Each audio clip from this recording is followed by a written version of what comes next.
persuadirles, porque en realidad mi rol es el de persuadirles a que ustedes pasen a la acción en el ámbito social en donde nosotros nos movemos y principalmente en lo que es la política pública. Porque hoy, si bien ya sabemos que la familia es el fundamento de la sociedad, no estamos logrando aterrizar esto en lo concreto, en lo real. Y partiendo de las políticas, que son las que deberían tener ese logro. Bien. Pero para eso es importante primero saber qué significan políticas públicas. Cuando hablamos de políticas públicas, nos referimos al conjunto, dice, de actividades. Capaz que me baja aquí para mejor ver, ¿verdad? Actividades, programas, estrategias, procedimientos, leyes, reglamentos que están dirigidos a un objetivo general. Y vendría a ser ese conjunto de acciones articuladas que el Estado desarrolla con la finalidad de atender las necesidades de la sociedad en temas específicos como salud, niñez, educación, etcétera, etcétera. Su diseño y gestión y evaluación son parte fundamental del quehacer del gobierno. Capaz ustedes mucho ya habrán escuchado políticas públicas, bueno. Pero estas políticas se desarrollan, se implementan en el marco de unos enfoques transversales. Esto también ustedes habrán escuchado muchísimo. Los enfoques transversales. ¿Pero qué son los enfoques transversales? Estas políticas se desarrollan en ese marco que consisten en ¿qué cosas? En principios, concepciones o valores que se asumen como importantes e ineludibles para el desarrollo de cada una de las acciones del Estado. Palabras claves: principios, concepciones o valores ineludibles, importantes. Bueno, quiero que se acuerden de eso porque vamos a llegar en una partecita en donde esos enfoques transversales van a tener una importancia.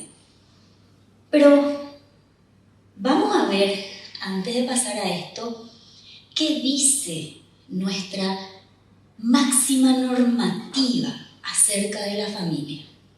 Ya Horacio nos adelantó, pero vamos a ver qué dice nuestra ley. ¿Será que coincide con lo que decía Horacio, con lo que dice nuestra Constitución Nacional? Veamos. Dice: la familia es el fundamento de la sociedad, se promoverá y se garantizará su protección integral. Eso está en el artículo 49 de la Constitución Nacional. Qué lindo fundamento. Además le dice al Estado que tiene que promover y garantizar la protección de la familia porque es la base. Sobre esa base se levanta toda la sociedad. Bueno, de esta manera nuestra Constitución está reconociendo el carácter natural de la familia, que es inclusive anterior a la constitución de los propios estados. En realidad, la ley lo que hace es reconocer nomás algo ya natural. Un poquito acá de lo que dice también en el 50, de que toda persona tiene derecho a constituir familia, y ahí habla de mujer y de varón. Tienen los mismos derechos y obligaciones. En la unión en matrimonio del hombre y la mujer es uno de los componentes fundamentales en la formación de la familia. Ojo, el matrimonio. Uno de los componentes fundamentales en la formación de la familia. Y entonces podemos entender que la familia es el espacio insustituible para el desarrollo integral de las personas y el medio natural para el crecimiento y bienestar de todos sus miembros. porque todo ser humano nace en una familia, en un entorno en donde debe de residir todo lo que necesita para desarrollarse. Alimento, cuidado, vestimenta, educación, orientación, vivienda, medicamentos si necesita, si está con problemas de salud, etcétera, etcétera, ¿sí? Entonces la familia es la organización más importante de la sociedad y del Estado. Vamos a avanzar un poquito. Bueno, ¿recuerdan lo que era enfoque? ¿Sí? Principios y valores ineludibles e importantes para el desarrollo ¿de qué? De las políticas públicas. Pregunto,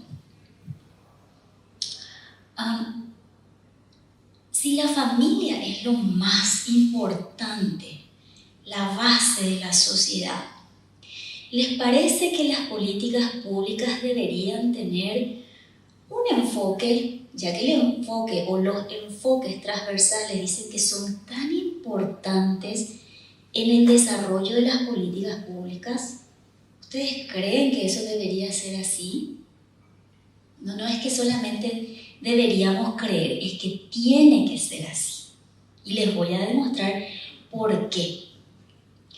Vamos a pasar un poquitito porque quiero mostrarles unos datos muy importantes. Pero antes de eso, para reforzar un poquito más lo que yo les vengo diciendo, porque yo sé que a todos nos preocupan los niños y los adolescentes que hoy son el blanco de todo el ataque que se está dando en esta agenda ideológica. Realmente ellos son el objetivo. Y hay un artículo en la Constitución Nacional sumamente importante, que es el artículo 54. ¿Por qué? Porque allí dice: la familia, la sociedad y el Estado tienen la obligación de garantizar al niño su desarrollo armónico e integral. Pone en primer lugar a la familia, luego a la sociedad, por último el Estado, en ese orden.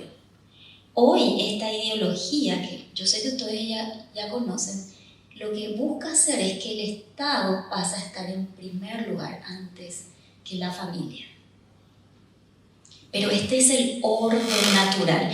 Y cuando habla de garantizar el desarrollo armónico, ¿qué es lo que quiere decir desarrollo armónico? Y el desarrollo armónico no es otra cosa que el derecho que tiene el niño a no sufrir interferencias o daño en el proceso de formación adecuada de su personalidad. Yo suelo ilustrar un poquito que el desarrollo armónico o la indemnidad, que es el término técnico, es como una suerte de burbujita en donde el niño se encuentra dentro, aislado, no digo aislado de apartado de todo, pero sí resguardado de lo exterior o de lo que le pueda dañar en el exterior. Dentro de esa burbujita el niño va creciendo y va formando su personalidad. Recibe alimentación, cuidado, vestimenta, educación, orientación, disciplina, etc.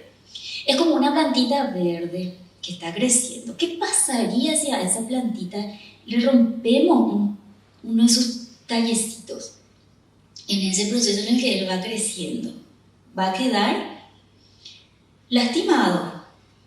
Bueno, lo que hace o lo que busca, eso que decía la Constitución, de que la familia, la sociedad y el Estado deben de garantizar al niño su desarrollo armónico, es que tienen que preservarlo en ese proceso de formación, para que su formación sea lo más sea la más sanamente posible y no sufra daño durante ese proceso. ¿Qué cosas ocasionan daño?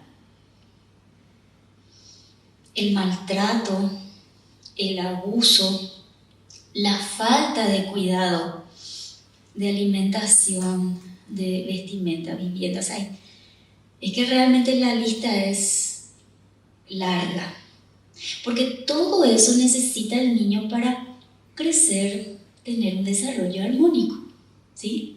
Bueno, de eso se tiene que ocupar primeramente la familia.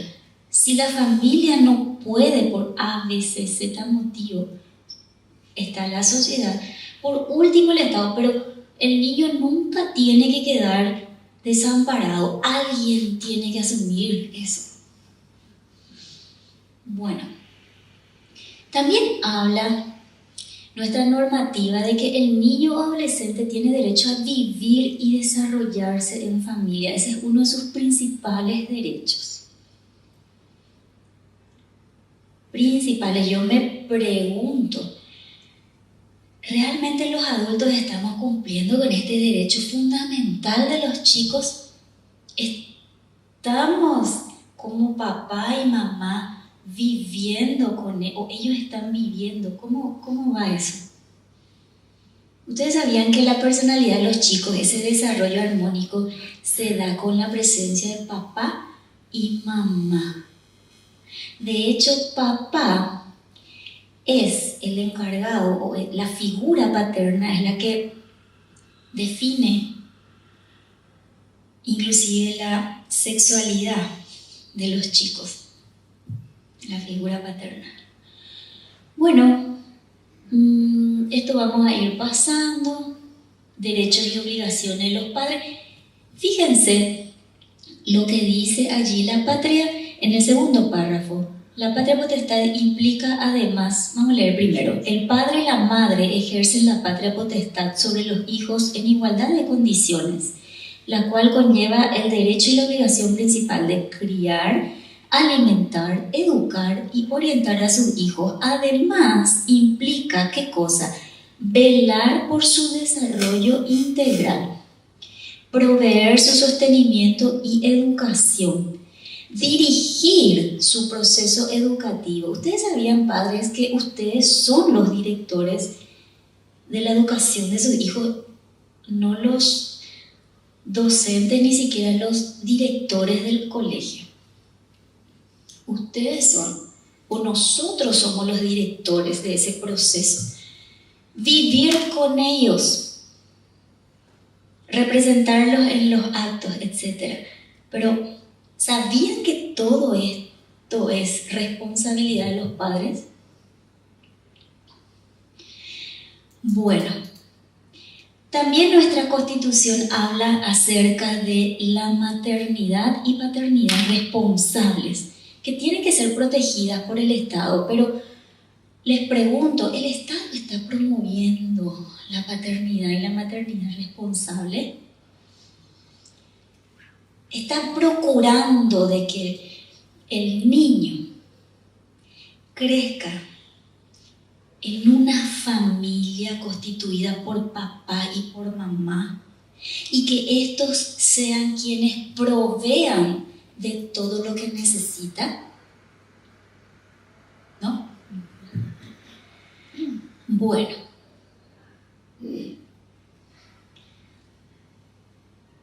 importante. En este artículo, lo que dice el Código de la Niñez es lo que ya vimos acerca de la responsabilidad de los padres, pero dice que en el primer párrafo, en la última parte, cuando esta obligación no fuere cumplida, el Estado está obligado en cumplirla subsidiariamente. ¿Qué quiere decir esto? Subsidiariamente significa que cuando el principal obligado no lo hizo, allí recién, de manera complementaria, tiene que hacerlo el Estado. Jamás en primer lugar. Nunca puede tomar el lugar de papá, y de mamá.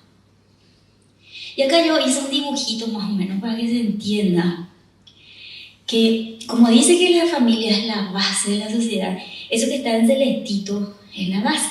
Y ahí están los padres, el niño, el adolescente. Sobre esa base se levanta la sociedad. Y luego le tenemos ya a la estructura que ya está conformada mediante las leyes, las instituciones que es el Estado.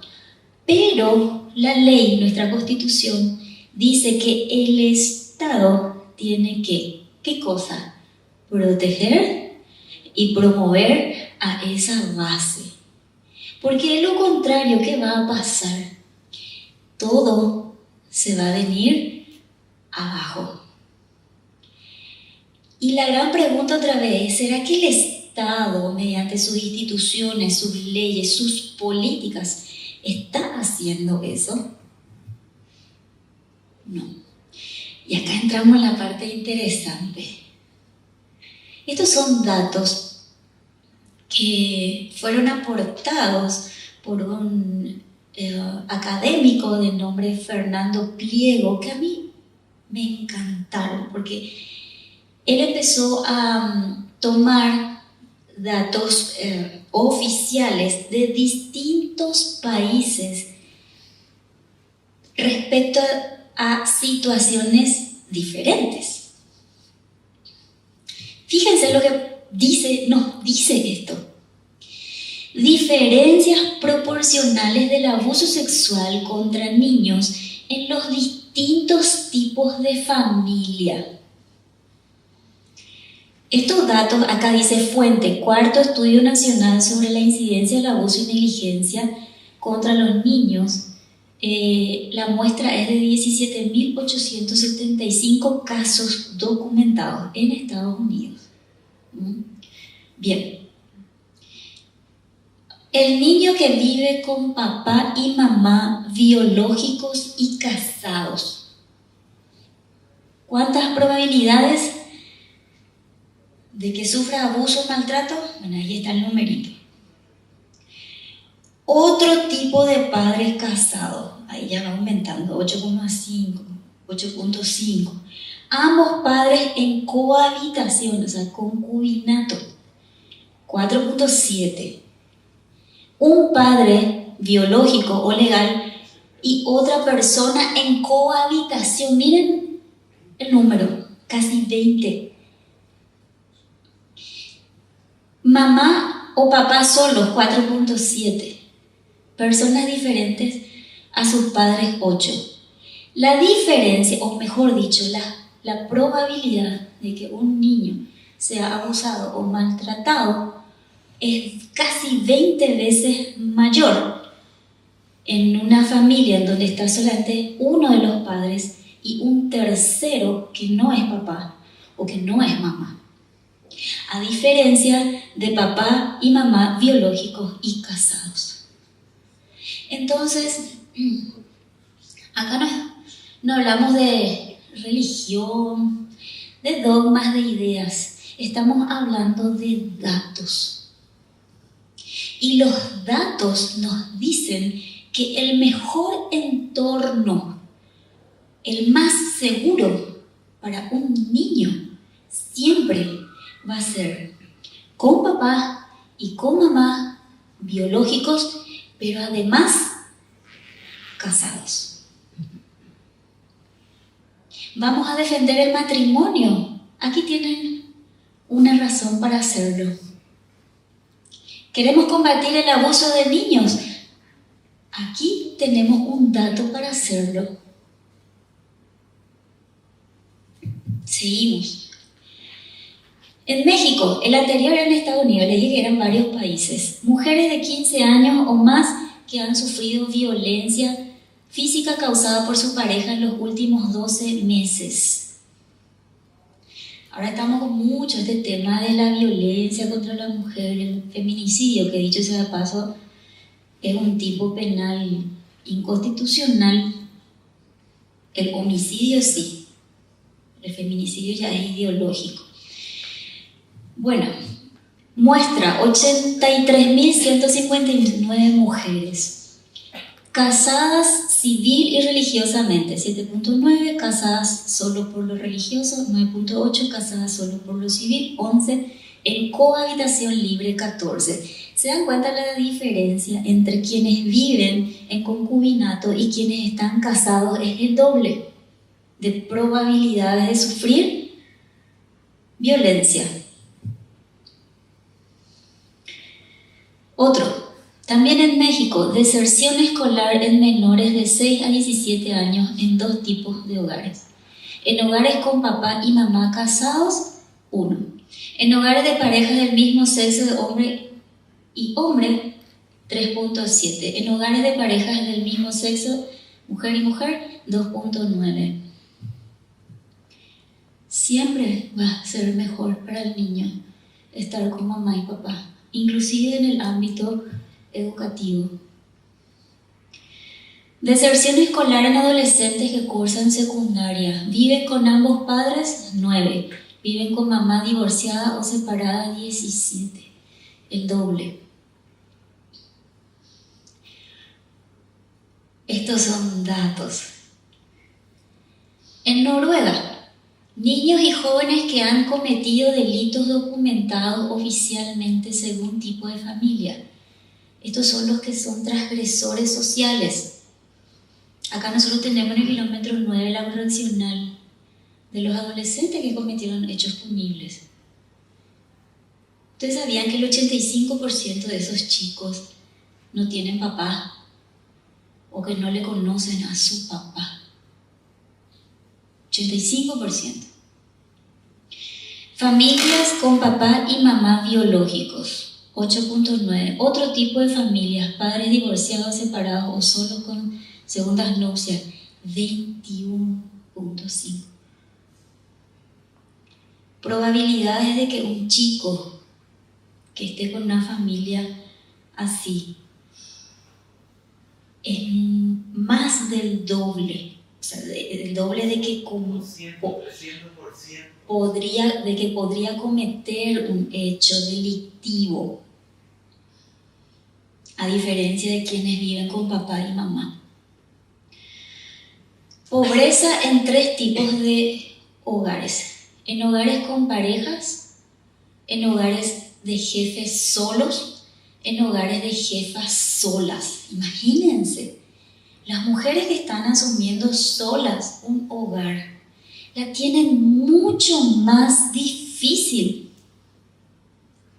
que aquellos que la reman juntos. La probabilidad de pobreza en un hogar es mucho mayor cuando una mujer asume sola. No está el hombre, el proveedor, el protector. Hasta de plata estamos hablando. No solamente de algo romántico. Y después imagínense que los chicos, los niños que crecen en esos hogares van a sufrir carencias. Ahí es donde entra que mamá sola no va a poder cumplir con ese derecho del niño de que él se tiene que desarrollar de manera armónica. Y a ella sufre el chico. Bueno. Accidentes en menores de 6 a 17 meses según su tipo de familia. Al vivir con ambos padres, y luego se divide en al vivir con mamá sola y entran las quemaduras, fracturas, heridas casi mortales. Lo que aquí nos muestra es que cuando viven, dice mamá sola, porque ustedes saben que papá es el que se va y mamá es la que se queda con el niño. Eso es así es mayormente. Los chicos tienen probabilidades de sufrir hasta inclusive heridas casi mortales cuando están con uno solo de los padres, en este caso la mamá. Y claro, si no está la otra media parte que cumple también el rol de protección, ¿verdad? Pero antes de pasar esto, les quiero contar un episodio que a mí me tocó no hace mucho atravesar una historia muy triste. Una persona, una mamá que se había fugado de la casa, vivía solamente con el hijo mayor de 21, mamá sola. El hijo hace la denuncia por desaparición de personas. La mamá después de un día regresa y ella cuenta, que tiene que obviamente contar por qué salió de la casa, ¿verdad? Y allí ella comentó que, bueno, lo hizo porque estaba sufriendo violencia de parte de su hijo, inclusive casi la mata. Y ahí empieza a comentar la historia. El chico es adicto a las drogas y en un momento dado se me ocurrió preguntarle desde cuándo él tenía o tiene ese problema, o sea, drogas, violencia. Y me dijo, desde que él fue abusado. ¿Y cuándo ocurrió? Cuando tenía 12 años. Él era campeón en ajedrez, taekwondista, músico, saxofonista. Y como la mamá, muy buena mamá, le metió en actividades extracurriculares para desarrollar todas sus habilidades, pero era sola, no estaba papá. Ella hizo su parte. Y fue abusado por el papá de una de sus compañeras de conservatorio, porque él se ofreció a llevarle a su casa a la salida de las clases. Lo primero que me vino a la cabeza es, papá no estaba. Esa persona fungió de alguna manera de papá. Y lamentablemente la mamá, por estar sola, necesitaba ayuda y recostarse en alguien que aparentemente se ofreció de buena gana a ayudarle en algo tan sencillo aparentemente. Cuando a mí me toca hablar sobre paternidad y maternidad responsable a los padres, a los varones, les digo, cuando ustedes se desentienden de la mamá de sus hijos, porque ya no les gusta el cutis, porque ya no se llevan con ella, por la razón que sea, ustedes están entregando en bandeja a sus hijos a posibles abusos y maltratos. ¿Por qué? Porque ya no tiene luego papá, ese chico, papá se fue. En el mejor de los casos le da la prestación alimentaria, pero hay veces que ni siquiera eso. Entonces ya no tiene papá, pero tampoco ya tiene mamá. ¿Por qué? Porque mamá tiene que asumir ese rol de proveedora. Entonces ella, en el mejor de los casos, le deja ¿con quién? Con la abuela, con la tía, con la prima, con la vecina, con la niñera o con un extraño. Entonces ella no tiene papá, pero tampoco mamá. Y ahí es donde el niño está a la merced de cualquier cosa que pueda ocurrir. Entonces, el hombre que se desentiende de esa obligación, no es que solamente se está separando de la mamá de sus hijos, está entregando a sus hijos a situaciones posibles como esas. ¿Se dan cuenta qué importante es la familia? Bueno, ¿y se acuerdan que hablábamos del enfoque transversal? De que era sumamente importante. ¿Cómo vamos de tiempo? 10. Ok, perfecto. Estamos bien. ¿Se acuerdan que los enfoques transversales eran principios, valores ineludibles, importantes en el desarrollo de las políticas públicas, porque orientan qué es lo que significa enfoque. Y piensen en que es como una cámara, y la cámara que tiene su dispositivo para enfocar y para poder mirar mejor eso que queremos mirar, ¿sí?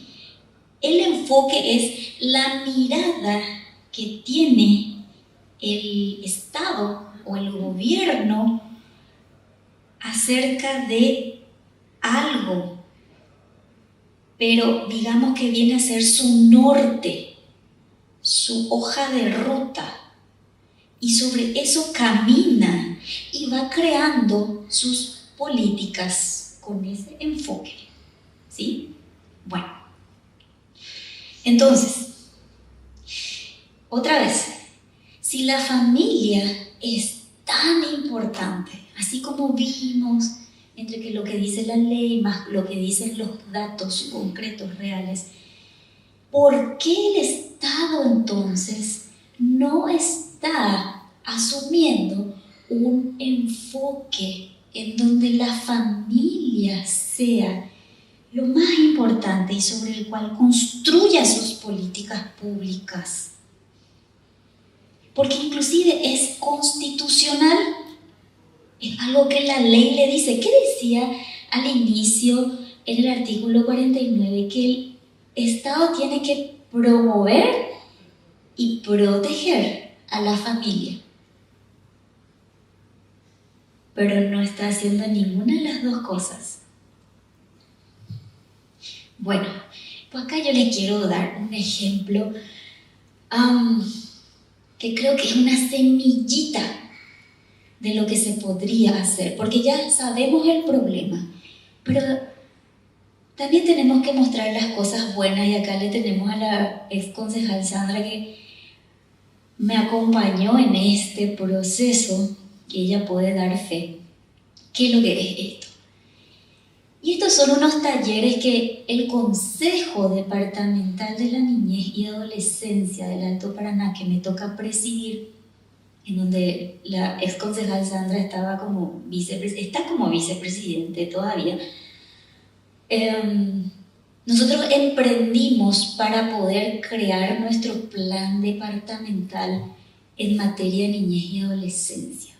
Cuando nosotros nos reunimos entre todos los actores en materia de niñez, hablamos y empezamos a discutir de cuáles eran las problemáticas que aquejaban a nuestros niños en el departamento. Y cuando ya hablamos todos, llegamos a una conclusión.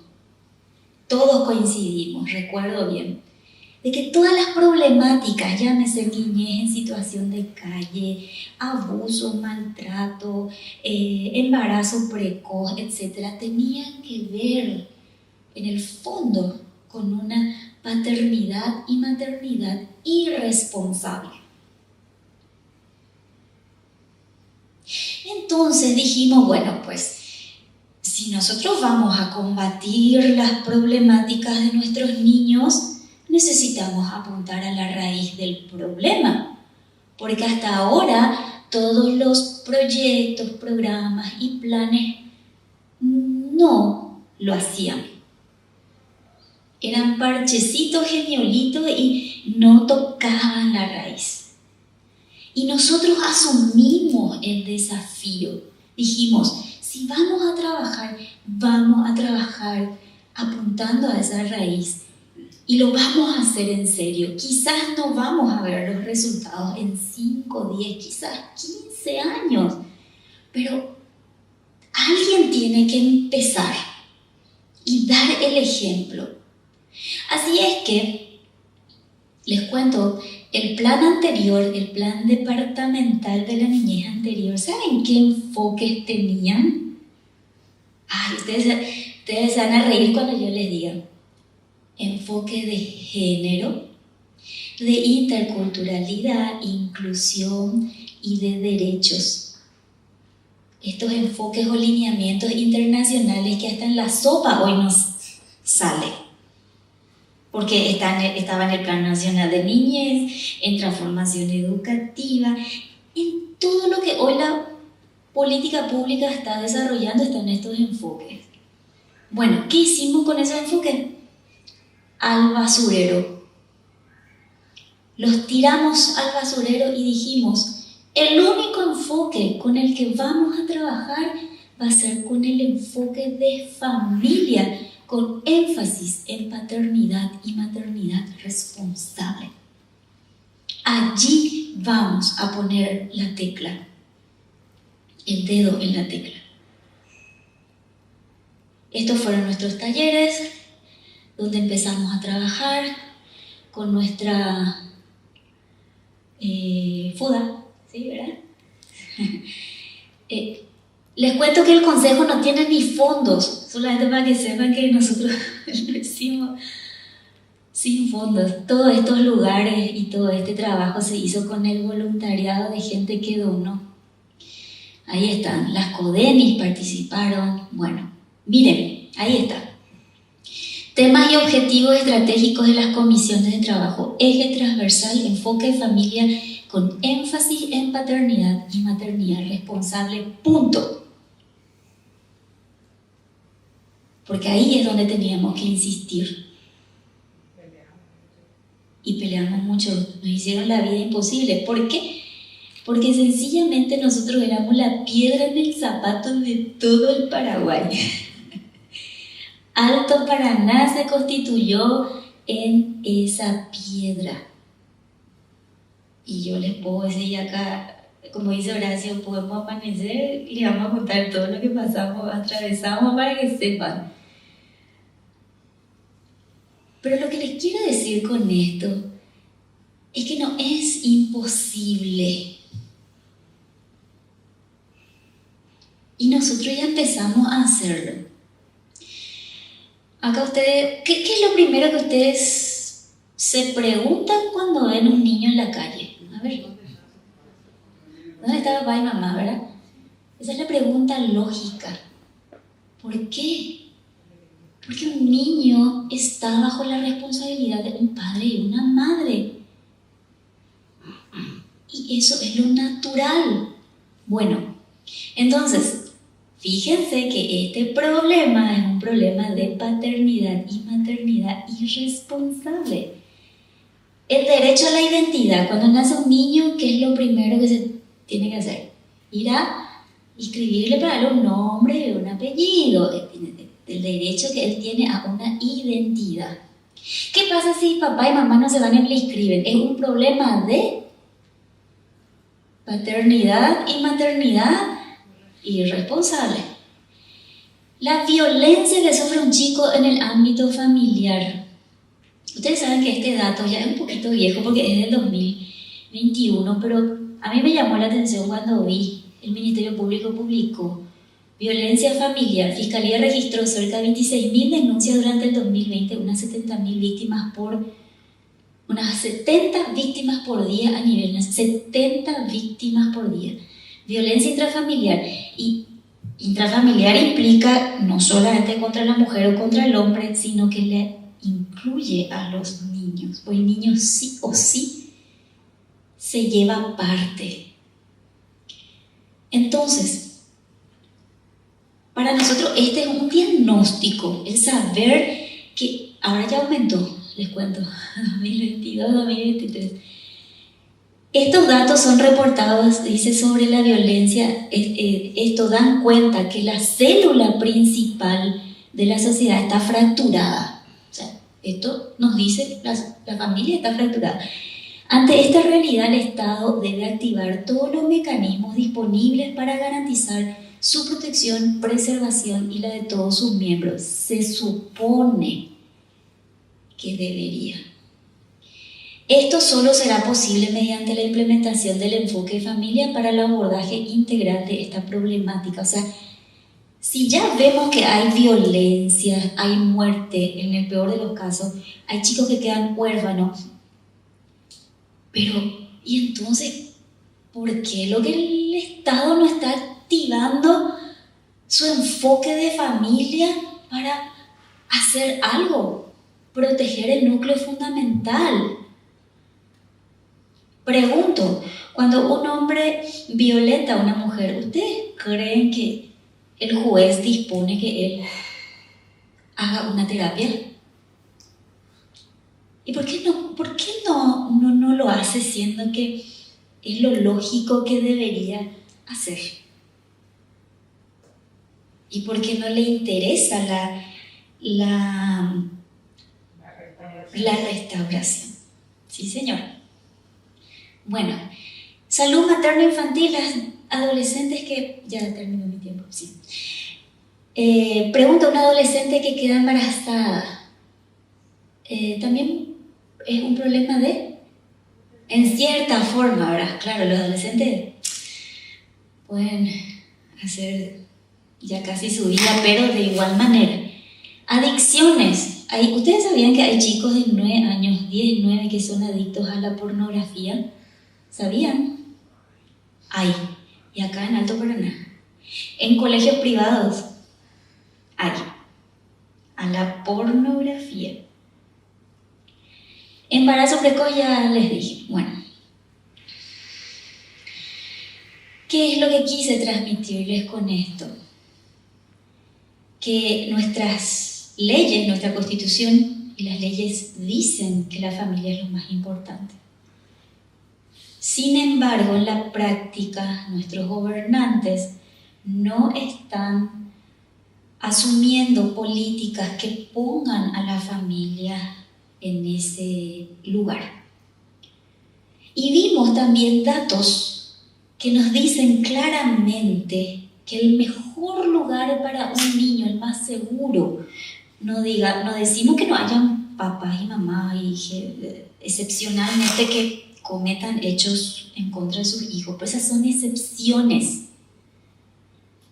La mayoría de los padres aman a sus hijos y los protegen y los cuidan, pero siempre va a ser el ámbito más seguro para un niño.